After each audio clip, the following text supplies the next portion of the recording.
pagsapit po ng ika-111 anibersaryo ng Iglesia ni Cristo, nag-aalay po tayo ng maraming pagpapasalamat at pagpupuri sa ating pong Panginoon Diyos. Sa pangunguna po ng ating tagapamahalang pangkalahatan, kapatid na Eduardo V. Manalo, katuwang po ang pangalawang tagapamahalang pangkalahatan, kapatid na Angelo Eranio V. Manalo, ay patuloy po na pinagtatagumpay ang Iglesia ni Cristo sa lahat po ng larangan ng gawain.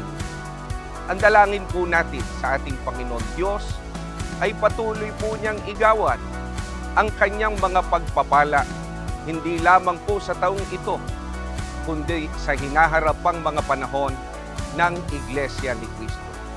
Mula po dito, sa distrito ng Bacolod City, Negros Occidental, Happy Anniversary po! Purihin ang Diyos!